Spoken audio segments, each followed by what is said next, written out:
Me informan, ya está Nayeli en la línea. Nayeli Pérez, muy buenos días, ¿cómo estás? Bueno, pues ustedes han defendido esta postura, la alerta por violencia de género sí debe de activarse en la Ciudad de México. ¿Cuáles son sus argumentos? Hola, ¿qué tal? Buenos días. Buenos días. Alejandra, bueno, el pasado 13 de septiembre un juez de distrito nos otorgó un amparo. Nosotras lo interpusimos en virtud de que CONAVIM decidió en junio negar la declaratoria de alerta para la Ciudad de México después de casi 2 años, pues que estuvimos en trámite.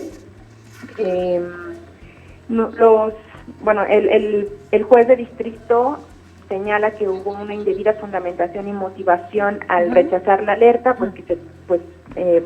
básicamente se tenían todos los argumentos y el procedimiento estaba dado, y la CONAVIM consideró algunas acciones adicionales que no estaban en el marco del procedimiento, y que no obstante eso, pues estas acciones adicionales tampoco estaban demostrando una incidencia en la baja de la violencia feminicida.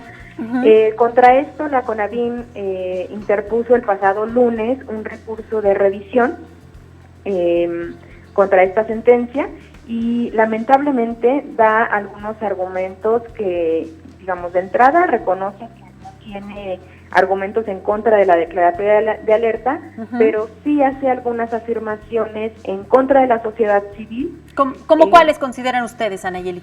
Bueno, por ejemplo, hace un razonamiento señalando que las organizaciones no debemos estar en el procedimiento, que es muy acotado lo que establece el reglamento a pesar de la práctica, porque bueno, la participación de las organizaciones ya la tenemos reconocida por amparos y en la práctica en otras alertas, pero no desde que llegó esta ¿La ley sí contempla la participación de organizaciones civiles en este tema, Nayeli? La ley es muy acotada. La ley crea el mecanismo de alerta como un mecanismo de las organizaciones de la sociedad civil, ¿no? De las organizaciones y de organismos de derechos humanos, también internacionales, pero esta naturaleza de darle una herramienta a la sociedad civil para poder señalar cuando hay un problema de violencia feminicida en alguna región, pues debe atender así a esa naturaleza lo que establezca el reglamento. El reglamento, sí establece que somos las solicitantes,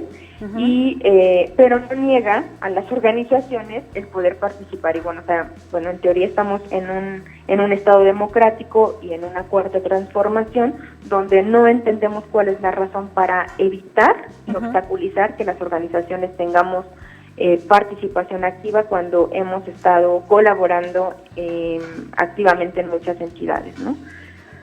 Nayeli, pues en este caso, en otras entidades, la finalidad de la activación por la violencia de género pues es erradicar de manera urgente, implementar acciones y medidas de manera estratégica y coordinada para erradicar el tema de la violencia contra las mujeres. Ante estos recursos de revisión interpuestos, se prevé que este tiempo podría prolongarse hasta por meses mientras se revisa este asunto, pero mientras tanto el tema de la violencia hacia las mujeres sigue siendo un tema pendiente en la administración capitalina.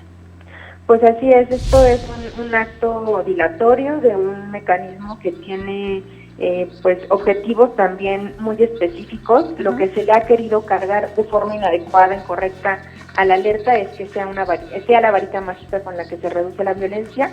Los problemas son estructurales y lo que sí ha logrado la alerta de violencia de género es empezar a mover el aparato gubernamental que estaba inamovible y que no movía absolutamente un dedo para erradicar o para promover acciones contra la violencia de género. Nayeli, perdón, ustedes que están de manera cercana a las autoridades del gobierno capitalino tratando este tema, ¿han podido percibir voluntad política para implementar acciones, las que sean, pero que tengan, que cumplan con este objetivo, el de erradicar la violencia contra las mujeres aquí en la Ciudad de México? ¿Qué dices? Sí, nosotras desde el inicio de esta administración y a finales incluso de la pasada, muy a finales, con el mecanismo de alerta, empezamos a tener esa interlocución. Con esta administración hemos tenido reuniones con diferentes autoridades, se ha dado continuidad a, por ejemplo, la mesa de víctimas que se instaló en el marco de la alerta desde la administración pasada. Sin embargo, y nosotras consideramos que las acciones deben ser estratégicas y tener objetivos muy muy claros, y nos parece que todavía no hemos logrado aterrizar digamos, ese plan de trabajo en el marco de la alerta, digamos, con las acciones que está implementando el gobierno de la ciudad y otras que son necesarias y que además no están contempladas en la alerta, pero que pues deben formar parte de ese plan estratégico.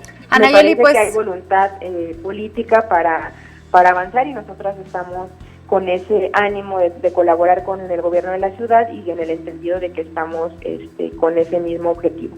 Bueno, pues colaboración es muy importante en este tema. Anayeli Pérez Garrido, directora ejecutiva de Justicia Pro Persona AC, muchísimas gracias por tomarnos la llamada y por compartir su postura con la audiencia de 21 Noticias. Muchas gracias a ustedes. Muchísimas gracias a